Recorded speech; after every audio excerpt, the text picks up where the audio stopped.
गोरखपुर से एक बड़ी राजनीतिक खबर सामने आई है। यूपी सरकार में कैबिनेट मंत्री और निषाद पार्टी के राष्ट्रीय अध्यक्ष डॉक्टर संजय निषाद ने बीजेपी में अंदरूनी असंतोष पर बड़ा बयान दिया है। उन्होंने कहा कि पार्टी में विभीषण है, जिनकी वजह से बीजेपी को 43 सीटों का नुकसान उठाना पड़ा। गोरखपुर में डॉक्टर संजय निषाद की अगुवाई में निषाद पार्टी ने संवैधानिक अधिकार बाइक रैली का आयोजन किया। इस रैली में हजारों की संख्या में समर्थक जुटे। देवरिया से शुरू होकर ये रैली गोरखपुर के करजहां तक पहुंची। मीडिया से बात करते हुए डॉक्टर निषाद ने बीजेपी के भीतर की खामियों पर सवाल उठाए। डॉक्टर संजय निषाद का कहना है कि अगर पार्टी में एकता होती तो 2018 और 2019 की तरह निषाद समाज का पूरा समर्थन बीजेपी को मिलता। उन्होंने कहा कि निषाद समाज की नाराजगी पार्टी के लिए महंगी साबित हुई है।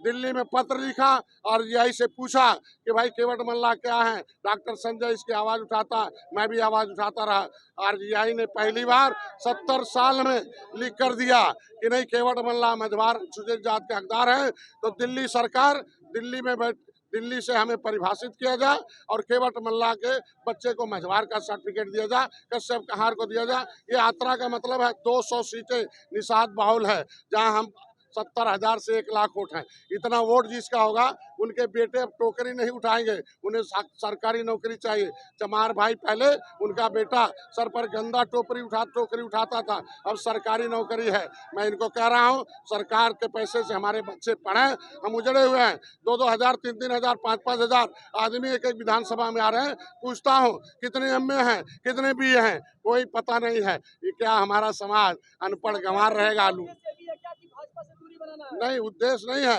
भाजपा को चेताना मेरा उद्देश्य है कि हाथी साइकिल पंजा वालों ने गलती की और आज के दिन में सत्ता से दूर हैं। दलालों के चक्कर में दलालों ने कहा डॉक्टर संजय के पास वोट नहीं है, डॉक्टर संजय के पास निषाद नहीं है। आज के दिन में दलालों की बात मानकर 400 आज के दिन में 80 सीट में 43 सीट भाजपा हार गई उत्तर प्रदेश में। मैं चाहता हूं कि भाजपा खुद जाने कौन विभीषण है। इनकी बातों के चक्कर में आकर आज निषादों का आरक्षण नहीं, वो वही विभीषण है जो जाके मेरी बात सुनिए। मैं कह रहा हूँ आज के दिन में विभीषण वो लोग हैं जो गलत सूचना दे रहे हैं माननीय योगी जी को, मोदी जी को, अमित शाह जी को। निषादों का आरक्षण दे देंगे तो डॉक्टर संजय हीरो हो जाएगा, निषादों का कांशीराम हो जाएगा, अंबेडकर हो जाएगा। हम कहते हैं हमारा सब कुछ ले लो, मंत्रालय ले लो, लेकिन निषादों का आरक्षण दे दो। मैं यही चाहता हूँ, मेरे समाज का हक हिस्सा संविधान में लिखा हुआ मिल जाए, और कुछ नहीं चाहता।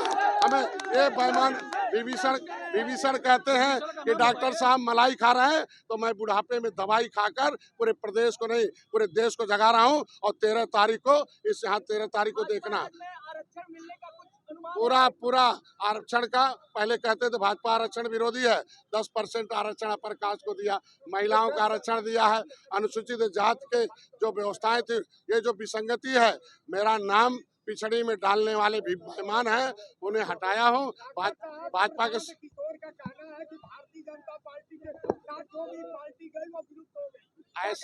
ऐसा नहीं है, विलुप्त नहीं है। आज भारतीय जनता पार्टी आई है तो सपा बसपा एक हो गई थी। 2019 में मैंने जीत दिया, 2022 37 वर्ष का इतिहास रहा उत्तर प्रदेश का। हाथी लाओ, साइकिल लाओ, ये लाओ, वो लाओ, अब आए कि नहीं योगी को लाओ। दोबारा मैंने जितवाया है, 11 सीट हारी हुई 9 जीता हूँ। ऐसा नहीं है। आज के दिन में प्रशांत जी क्या कहते हैं उनका जवाब नहीं देना है।